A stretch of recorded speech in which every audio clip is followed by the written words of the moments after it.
Hello, friends. Welcome to Communication Skills for Everyone. So, today let us learn the Soul's Prayer by Sarojini Naidu. So, first, let us begin with poet. So, Sarojini Naidu was an Indian political activist and poet. She was an important figure in the struggle for Indian independence. She is also popularly known as the Nightingale of India or Bharata Kokila. So, Sarojini Naidu wrote poems in English on themes especially patriotism, feminism, devotion, and independence. Her famous works include the Purda Nashin Indian Weavers in the bazaars of Hyderabad, so on and so forth. So there, she has written many poems. So, so today's poem, The Soul's Prayer, is an exceptionally transcendental poem by the same Indian poetess Sarojini Naidu, right? So in the poem reveals Sarojini Naidu's mystic vision about the problems of life and death. So the poem here consists of 28 lines, which are divided into 7 quatrains. So each quatrains follows the rhyme scheme of AB AB. So here each quatrain follows the rhyme scheme of AB AB. So the poem is portrayed as an imaginary conversation between the poet, right? Imaginary conversation between the poet when she was a young child of 13 and God. So God. So the poet when she was 13 years and with a God. The child pleads God to reveal the meaning of life and death. So the poem also presents our faith in God and our pride to be his innocent child. Generally, child is innocent. So here also the same. The poem is a popular poetic work, often right. Why it is regarded as an example of the steady growth of Naidu's poetic sensibility and imagination. So we can say that sensibility and imagination. So let us look at stanza by stanza. How in the first stanza, so the first stanza begins like so. In the first stanza, the poet calls herself the innocent child of God, and she feels pride in taking birth from his breath. She suddenly has the extreme desire to learn about the two great mysteries of life and death. She also thinks that if God reveals her the laws and mystery of life and death, she may get ready to bear the bitter experiences of life as joys and sorrows. It's two sides of a coin. So the next is God to bless her with both pleasure and pain. So pleasure and pain, as she wants to savor them both, she wants to experience both of these emotions in her life. So the poetess prays to God to allow her to feel everything in the world, all life's delights and discomforts at the most intense levels. She craves bliss in life. She craves bliss in life, but she's already to bear every pang of strife and struggle in her life. So she asked the God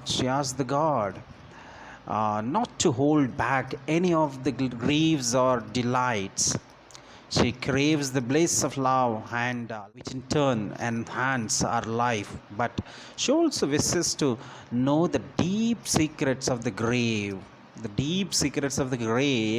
life after death.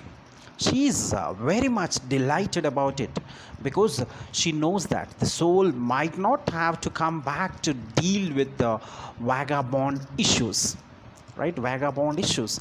The knowledge of the grave is mystic because what happens at the grave goes behind one's ordinary senses.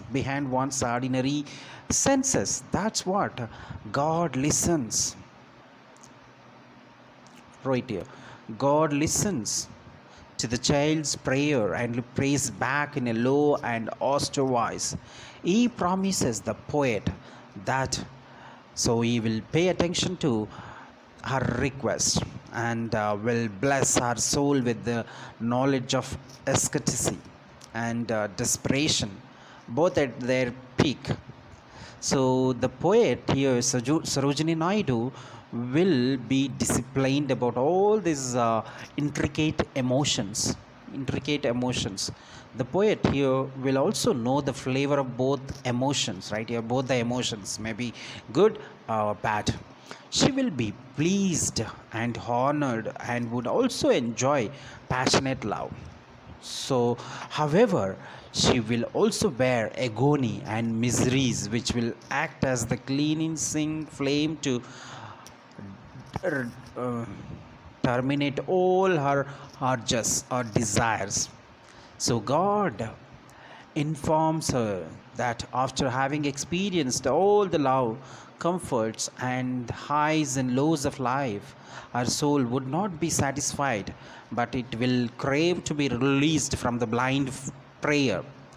Blind prayer. Then, drained and forgiven, her soul will beg to learn about peace instead of passion. It will want to know how to leave the fire and flame behind, the burning and cleansing, and simply experience quiet. Right here, burning and simply experience quiet, undeterred peace. So it will wish to achieve salvation, will to uh, achieve salvation. So God informs at that moment, God will show her the way by coming down from the high sky, coming down from the high sky and showing her the meaning of His grace. Where the sun has never shone, there is also light, His light. At last, the poet finds solace, their comfort in the knowledge that life and death are merely the two faces of God. Two faces of God, His light and shadow, brightness and darkness. Thus, the poem wind up with a belief that life and death are interlinked between one another, reflecting each other. So that's what the poem talks about. Even this poem, it talks about two themes. One is life and death, another one joy and pain. So first, let us look at life and death. So the poem discusses the two extremes of life and death. So, life and death have their laws which are administered by God, and no other being can ever understand them. That's what here. It's a kind of mystery. But the poet wants to be a part of this life cycle. She wants to understand it. So here in the beginning we said it is nobody can ever understand them, but she wants to understand it, and God promises to bestow His knowledge on her. That's what it talks about, life and death. And the second theme, joy and pain. Both these emotions, right here, joy and pain emotions are viewed as two ends of a coin, right? Two sides of a coin. So they are contemporary, and one experiences both in his life. The poet accepts it and even craves these emotions, the good and the bad. The good and the bad. So poet also concludes stating that the poem succeeds simply to allow the reader a flesh of the mystic creator and the balance of the universe. The poet understands that both good and bad things in life are essential for the uh, satisfying one's soul's agenda. So at that point of time, certain things don't make sense, but that doesn't stop her to accept life as it is, with all the bitter and the sweet. So this is about the soul's prayer by Sarojini Naidu. Thank you for watching. Subscribe. Communication skills for everyone.